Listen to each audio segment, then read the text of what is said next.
1990 সাল থেকে এ যাবৎ যা আমি দেখে আসছি, তাতে হক কথা মানুষ মানে, মানুষের রাগ হয় এ কথা ঠিক, তবে হক কথা মানুষ অনেক সময় গ্রহণ করে এ কথাও ঠিক। 1990 সাল থেকে 2006 পর্যন্ত আমার জন্য এদেশের মাটিতে দিন প্রচার করার মতো পরিবেশ ছিল না। যে কোনো জায়গাতে পৌঁছলেই পরিস্থিতি মার মুখে বলে আমি দেখতাম। অনেক সময় আমি স্টেজ থেকে নেমে দৌড়িয়ে এক বাড়িতে আশ্রয় নিয়েছি। কোথায় স্যান্ডেল কোথায় জুতা এটা আমি হিসাব করতে পারিনি। এক সময় স্টেজ থেকে নেমে যাব এরকম কোন পরিবেশ নেই। কিভাবে স্টেজ থেকে নেমে কোন এক বাড়িতে আশ্রয় নিতে হবে, এটা একটা খুব জটিল সমস্যা ছিল। এক সময় জুমার খুতবা দেওয়া কঠিন ছিল। মনে হচ্ছিল যেন আমি দিন প্রচারের মাঠে একাই। অবশ্য ওরাই দেখছি যে এখন অনেক অংশেই তারা বলতে বাধ্য হচ্ছে যে কথা ঠিক, তবে মানা যাবে না। এই পরিস্থিতিতে এত কঠিন কথা কেমনে মানা যায়?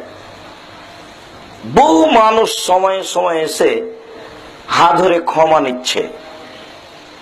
মাঝে মধ্যে কোনো জায়গাতে উপস্থিত হলে বা দেখি বাড়িতে আছি, কোন একজন মানুষ চলে এসেছে, এসে কথার এক পর্যায়ে হাত ধরে বলছে আমাকে মাফ করবেন, মনে কিছু নিয়েন না, অমুক দিন প্রোগ্রামে আপনাকে অকথ্যভাবে গালি দিয়েছিলাম আর প্রোগ্রামটা বাতিল করেছিলাম আমি। এইভাবে বলছে। তাতে আমি বিশ্বাসী যে এরকম দুর্বল পরিস্থিতিতেও যদি মানুষ হক কথা বলে, তাহলে মানুষ কিছু না কিছু পরিবর্তন হবেই। তবে হক কথা বলাও যেমন জটিল, হক কথা মানাও তেমন কঠিন।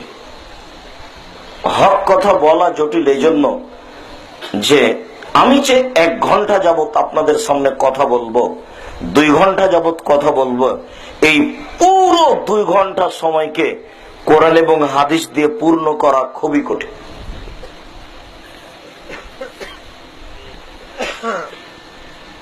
পুরো সময়টাকে কিসসা কাহিনী মুক্ত করে কোরআন এবং সহিহ হাদিস দিয়ে পূর্ণ করা খুবই কঠিন। 1 সপ্তাহ অন্তত প্রস্তুতি লাগবে 2 ঘন্টা সময় পূর্ণ করতে। 1 সপ্তাহ প্রস্তুতি লাগবে। 2 ঘন্টার সময়ে যদি আমি 30টা হাদিস আপনাকে শোনাতে চাই আর 5টা আয়াত শোনাতে চাই, তাহলে 1 সপ্তাহের প্রস্তুতি লাগবে।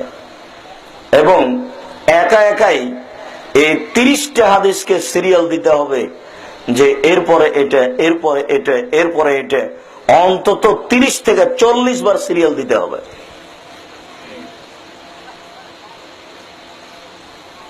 তাহলে এটা সহজ হতে পারে। এইটা খুবই কঠিন। অতখানি সময় আমাদের নেই। আরেকটা সমস্যা যে সত্য মিথ্যা সব আরবিতে লেখা আছে, এইটাকে তদন্ত করে সঠিকটা প্রচার করাও জটিল। এই জন্য হক প্রচার করা জটিল, কঠিন।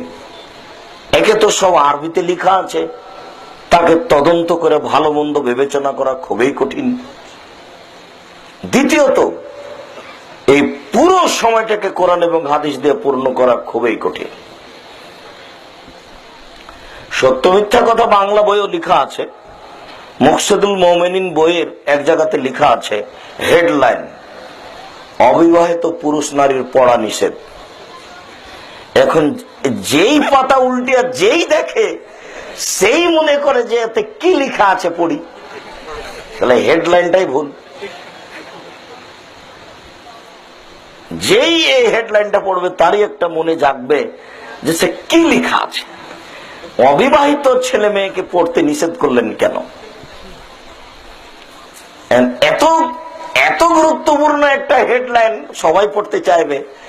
এখন পড়লেই দেখা যাবে এইভাবে লেখা আছে। 2 একটা কথা আমি ওখান থেকে নকল করে বলছি চন্দ্রগ্রহণে স্ত্রী মিলন করলে বাচ্চা ল্যাংড়া হয়,